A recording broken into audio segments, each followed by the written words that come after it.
সাবেক রাষ্ট্রপতি মোহাম্মদ শাহাবুদ্দিন চুপ্পু তাহলে ফেঁসেই যাচ্ছেন। সম্ভবত তিনি দুদকের জালে আটকা পড়বেন। তিনি যখন ইসলামী ব্যাংকের দায়িত্বে ছিলেন তখন ৫০০ কোটি টাকা আত্মসাৎ হয়েছে বলে অভিযোগ এনে ইসলামী ব্যাংক দুদকে একটি অভিযোগপত্র দিয়েছে। উনি জুলাই মাসের ২৪ তারিখ পদত্যাগ করেছেন।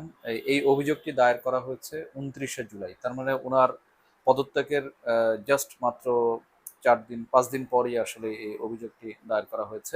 শাহাবুদ্দিন চুপ্পু সহ আরো অন্যান্য প্রায় ৩২ জনের বিরুদ্ধে ইসলামী ব্যাংক এই অভিযোগটি এনেছে। শাহাবুদ্দিন চুপ্পু যখন রাষ্ট্রপতি পদ থেকে পদত্যাগ করলেন, অনেকে বলেছিলেন যে আসলে উনাকে কোনো শাস্তির আওতায় আনা যাবে না, যেহেতু উনি রাষ্ট্রপতি ছিলেন। আসলে এটা টোটালি একটা ভুল কনসেপ্ট বা ধারণা ছিল। সংবিধান অনুযায়ী অবশ্যই রাষ্ট্রপতির দায়িত্বে যখন কোনো ব্যক্তি থাকেন, তখন তার বিরুদ্ধে কোনো ফৌজদারি অপরাধের বিপরীতে কোনো অভিযোগ আনা যায় না, এটা ঠিক।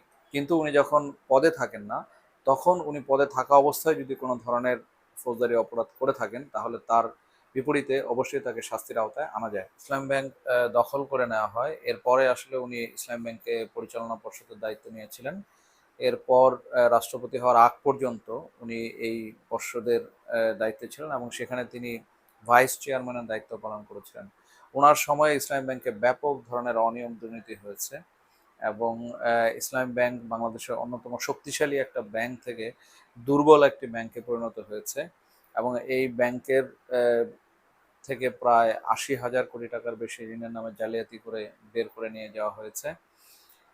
তো এই পুরো প্রক্রিয়ার সাথে উনি প্রত্যক্ষ বা পরোক্ষভাবে যে জড়িত ছিলেন, সেই বিষয়টি হয়তো অভিযোগে চলে আসছে। এখন হয়তো দুদকে সেই অভিযোগগুলো যাচাই বাছাই করে তারপরে হয়তো তার বিরুদ্ধে পরবর্তী ব্যবস্থা নেওয়া হবে। এখানে ইসলামী ব্যাংক তার অভিযোগে যেটা বলেছে যে ৪টি বিদেশি অডিট ফার্ম দিয়ে এই ইসলামী ব্যাংকের সমস্ত ওই সময়কার যত ঘটনা ঘটছে সেগুলো আসলে নিরীক্ষা করা হয়েছে বা এক ধরনের তদন্ত করা হয়েছে এবং তদন্তের পরেই এই বিষয়গুলো আসলে উঠে এসছে এবং তারপরেই এই অভিযোগপত্রটি দায়ের করা হয়েছে দুদকের কাছে।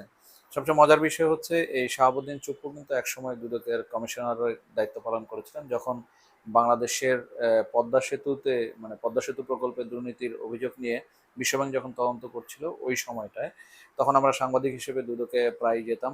তো তখন দুদকে আসলে ওইভাবে কর্মকর্তারা কথা বলতে চাইতেন না।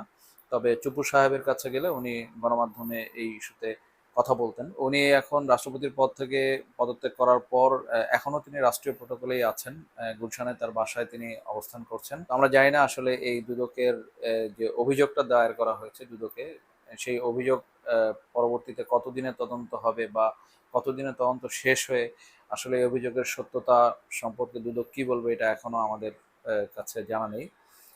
হয়তোবা এটা একটা লম্বা সময়ের ব্যাপার। আমরা ইসলামী ব্যাংকের মতো একটি শক্তিশালী ব্যাংকে মানে যারা বা যাদের যোগসাজশে একটি দুর্বল প্রতিষ্ঠানে পরিণত হয়েছে, আসলে তাদেরকে কখনোই আইনের আওতার বাইরে আনা বা তাদেরকে সুযোগ দেওয়া বা তাদেরকে ছাড় দেওয়া, এটা কখনোই ঠিক হবে না।